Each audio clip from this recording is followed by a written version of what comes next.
Hello guys, good morning. ഇന്ന് നമുക്ക് ഒരു റെസിപ്പീൻ്റെ വീഡിയോ ആണ് ചെയ്യുന്നത്. അപ്പോൾ ആദ്യം തന്നെ നമ്മുടെ കുട്ടികളെ ഒന്ന് എണീപ്പിക്കാം. അപ്പോൾ താലു എണീറ്റിട്ടുണ്ട്. അവളൊന്ന് കൊണ്ട് ഫ്രഷ് ചെയ്തിട്ട് ബാക്കി പരിപാടികൾ നമുക്ക് നോക്കാം കേട്ടോ. അവളെന്നെ ഒറ്റയ്ക്ക് പോയാണ്ട് ബ്രഷ് ചെയ്യാമെന്നൊക്കെ പറഞ്ഞുകൊണ്ട് പോവുകയാണ് ആൾ. അപ്പോൾ വാതിലൊക്കെ ഒറ്റയ്ക്ക് തന്നെ തുറക്കാൻ ശ്രമിക്കുന്നുണ്ട്. അപ്പോൾ ആൾ ഏതായാലും ബ്രഷ് ചെയ്ത് തുടങ്ങിയിട്ടുണ്ട്. ബാക്കി നമ്മളതിന് മുഴുവിക്കേണ്ടി വരും ഏതായാലും. എന്നാൽ തുടങ്ങല്ലേ. ഈ സാധനം നമ്മൾ മലയാളികൾക്ക് അറിയായിരിക്കും, അറിയുന്നവരും അറിയാത്തവരും ഉണ്ടാവും. അപ്പോൾ കൂടുതലും അറിയാത്ത ആൾക്കാരായിരിക്കും, തിന്നാത്ത ആൾക്കാരൊക്കെ ആയിരിക്കും. ഇതാണ് ബ്രോക്കോളി. ഇത് ഇവരുടെ ഡിന്നറിനായാലും ലഞ്ചിനായാലും ബ്രേക്ക്ഫാസ്റ്റൊക്കെ ആയിട്ട് അവർ കഴിക്കുന്ന ഒരു റെസിപ്പിയാണ് ജർമ്മനിയിൽ. അപ്പോൾ അത് വെച്ചിട്ട് നമുക്ക് കഴിക്കാൻ പറ്റുന്ന രീതിയിൽ ഒരു റെസിപ്പിയാണ് ഞാനിവിടെ ഉണ്ടാക്കാൻ പോകുന്നത്. നമ്മുടെ ഒരു ഭാഗത്ത് ഇരുന്ന് ചായ കുടിക്കുന്നുണ്ട്.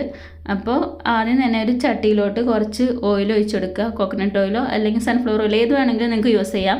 അതിലോട്ട് കുറച്ച് ഇഞ്ചി കട്ട് ചെയ്തതും വറ്റൽമുളകും ഇട്ടിട്ട് ഒന്ന് വാട്ടിയെടുക്കുക. അത് നല്ലോണം ഒന്ന് മൂത്ത് വാട്ടി വരുന്ന സമയത്ത് നമുക്ക് അതിലോട്ട് കുറച്ച് വലിയ ഉള്ളി ചെറുതായിട്ട് കട്ട് ചെയ്തിട്ടുള്ളത് ചേർത്ത് കൊടുക്കുക.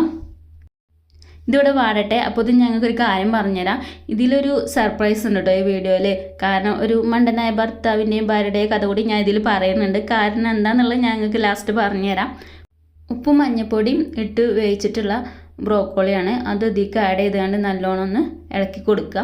അപ്പോൾ ബ്രോക്കോളി ഒന്ന് കുക്കായി വരുന്ന സമയം കൊണ്ട് നമുക്ക് ബാക്കി പരിപാടികൾ നോക്കാം. മണ്ടനായ ഭാര്യയുടെയും ഭർത്താവിൻ്റെയും കഥയൊക്കെ ഉണ്ടേ.